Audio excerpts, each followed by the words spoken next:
안녕하세요 여러분. 오늘의 흥미로운 영상 내용은 트럼프 12개국 국민의 미국 여행 금지, 그리고 미국, 우크라이나에서 미군으로 핵심 드론 방어 기술 이전에 관한 것입니다. 우선 좋아요 버튼을 누르고 채널 구독 및 알림 설정 또 잊지 마세요. 여러분의 관심과 지지가 저희에게 큰 힘이 됩니다. 첫 영상은 미국의 대표적인 경제지 월스트리트 저널이 보도한 중요한 국제 이슈를 전해드리겠습니다. 바로 트럼프 대통령이 서명한 12개국 국민에 대한 미국 여행 금지령에 대한 소식입니다. 이번 조치는 이민정책과 안보를 둘러싼 논란의 중심에 서 있으며 세계 각국 수많은 사람들의 삶에 중대한 영향을 미치고 있습니다. 트럼프 대통령은 최근 12개 국가 국민의 미국 여행을 전면 금지하는 대통령령에 서명했습니다. 이 조치는 중동과 아프리카 일부 국가를 포함하고 있으며 이외에도 7개국에 대해서는 보다 제한적인 방식으로 여행 제한을 적용했습니다. 구체적으로 말씀드리면 아프가니스탄, 미얀마, 차드, 콩고, 적도기니, 에리트레아, 하이티, 이란, 리비아, 소말리아, 수단, 예멘 이 12개국 국민은 앞으로 관광, 유학, 영주권 취득 등 모든 형태로 미국 입국이 금지됩니다. 반면 부룬디, 쿠바, 라오스, 시에라리온, 토고, 투르크메니스탄, 베네수엘라 이들 7개국 국민은 관광 또는 유학 비자는 받을 수 없지만 H1B 같은 취업 비자는 여전히 신청이 가능하다고 밝혔습니다. 이번 조치는 월요일부터 발효되며 미국 외 지역에 거주 중인 사람들에게 적용됩니다. 다만 현재 미국에 체류 중이더라도 조치의 영향으로 해외를 방문했다가 다시 입국하지 못할 수 있다는 우려도 커지고 있습니다. 일부 예외는 있지만 제한적입니다. 예를 들어 올림픽이나 월드컵 같은 주요 스포츠 행사를 위한 방문 혹은 미국 영주권을 소지한 경우 또는 미군과 함께 일하며 특별 이민 비자를 부여받은 아프가니스탄 출신 인물들도 예외 없이 금지 대상에 포함됐습니다. 백악관은 여러 가지 이유로 금지 조치를 정당화하고 있습니다.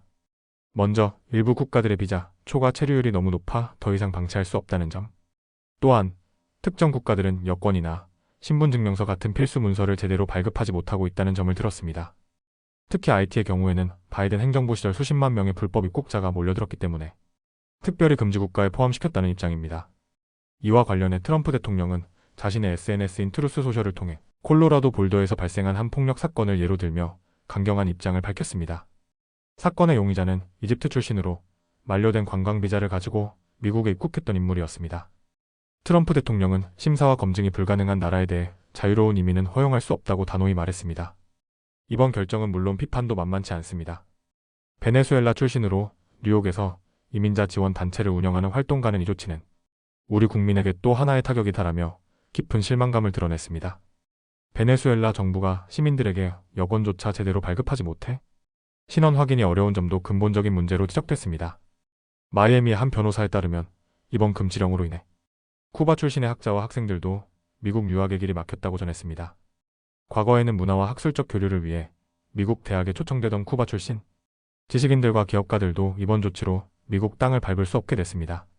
민주당 측에서는 이번 조치를 즉각적으로 비판하고 나섰습니다. 워싱턴주의 프라밀라 자야팔 하원 의원은 정부와 정치적으로 입장이 다르다고 해서 특정 국가 국민을 차단하는 건 잘못된 책임 전가일 뿐만 아니라 위험한 선례라고 말했습니다. 그는 또 아프가니스탄처럼 미국을 도운 이들이 도리어 미국으로부터 외면당하는 현실이 전 세계 안보에도 부정적인 영향을 미친다고 덧붙였습니다. 수단 출신 인권운동가 또한 이번 금지 조치가 수단 국민들의 고통에 대한 무관심을 보여주는 예라고 말했습니다. 특히 내전으로 인해 약 1200만 명의 피난민이 발생한 수단에서는 미국에 거주 중인 친척들의 송금이 유일한 생계 수단이라는 점에서 이번 조치가 매우 빈도적이라는 비판이 이어지고 있습니다. 트럼프 대통령은 대선 기간 동안 첫 임기의 여행금지 정책을 다시 확대하겠다고 공약해왔으며 이번 조치는 그 약속의 실현이기도 합니다. 그러나 명단 확정과 발표까지 예상보다 더 많은 시간이 걸렸고 많은 대학과 기업들은 그 여파를 우려해 외국인 학생과 직원을 미국에 계속 체류하게 하는 대응 조치를 취해왔습니다. 이번 발표가 전국 공항에 갑작스러운 혼란을 초래할 가능성은 낮습니다. 지난번 금지 조치 때와 달리 이번에는 몇 달 전부터 명단이 언론을 통해 유출되며 대비할 시간이 있었기 때문입니다. 2018년 미국 대법원은 정부가 금지 사유를 명확히 제시한다면 특정 국가에 대한 입국 금지가 합법이라는 판결을 내린 바 있습니다. 이 판결은 이번 조치의 법적 정당성을 뒷받침할 수 있지만 그럼에도 불구하고 특정 국가는 제외되었는데 왜 다른 특정 국가는 포함됐는지에 대한 명확한 기준은 여전히 불투명하다는 지적도 나오고 있습니다. 지금까지 트럼프 대통령의 새로운 여행 금지 조치와 그 배경 그리고 국내외의 반응을 전해드렸습니다. 이 조치는 앞으로 미국의 이민 정책뿐 아니라 국제관계에도 적지 않은 파장을 일으킬 것으로 보입니다. 다음 영상에서 전해드릴 내용은 월스트리트 저널의 보도를 바탕으로 한국제 안보 관련 뉴스입니다. 최근 트럼프 대통령이 내린 국방 결정은 우크라이나와 중동을 둘러싼 미국의 전략, 우선순위를 다시 한번 보여주고 있습니다. 이 뉴스는 우크라이나를 향한 군사 지원이 흔들리고 있다는 신호로 해석되고 있어 전 세계의 이목이 집중되고 있습니다. 이번 주 미국 국방부는 우크라이나에 배정되어 있던 드론 방어 기술을 중동에 주둔한 미군 부대로 전환한다고 의회에 조용히 통보했습니다. 구체적으로 말하면 러시아 드론을 요격하기 위해 우크라이나가 사용하던 특수 로켓의 퓨즈, 즉 근접 신관이 이제 중동의 미 공군 부대에 우선 배치된다는 것입니다. 이 퓨즈는 드론의 일정 거리까지 접근하면 자동으로 폭발을 유도해 적을 무력화하는 핵심 장비입니다. 이 장비는 첨단 정밀 살상 무기 체계에 속하며 오랫동안 우크라이나에서 러시아 드론을 요격하는 데 사용되어 왔습니다. 그러나 현재 이 기술은 미국의 전투기 F-16이나 F-15에도 장착돼 중동에서의 작전에 활용되고 있으며 공대공 미사일보다 저렴한 대안으로 평가받고 있습니다. 그렇다면 왜 이런 조치가 필요했을까요? 미 국방부는 중동에 주둔한 미군을 이란의 공격이나 예멘의 후티, 반군 공격으로부터 보호해야 할 시급한 필요성이 있었다고 밝혔습니다. 국방부는 의회에 이 결정은 국방장관이 직접 긴급 사안으로 분류했다고 설명했습니다. 그러나 이 조치는 단순한 기술 재배치 이상의 정치적 메시지를 담고 있습니다. 바로 우크라이나에 대한 미국의 지원 의지가 약해지고 있다는 점입니다. 트럼프 대통령은 우크라이나 전쟁 초기부터 러시아와의 정면 대결에 신중한 입장을 보여왔으며 이번 결정은 그러한 기조를 다시 확인시켜주는 셈입니다. 실제로 트럼프 행정부는 바이든 행정부가 우크라이나의 무기 지원을 위해 승인한 예산 중 약 38억 달러 상당의 무기를 전달할 수 있는 권한을 인수받았지만 이를 실행에 옮기지 않고 있습니다. 또 우크라이나 안보 지원 계획에 대해 새로운 예산 요청도 하지 않은 상태입니다. 상황은 더 복잡해지고 있습니다. 트럼프 대통령은 최근 러시아의 푸틴 대통령과 전화통화를 갖고 모스크바가 우크라이나 공격에 강력히 대응해야 한다는 입장을 들었다고 밝혔습니다. 이 발언은 전쟁이 당분간 종결되지 않을 것임을 시사합니다.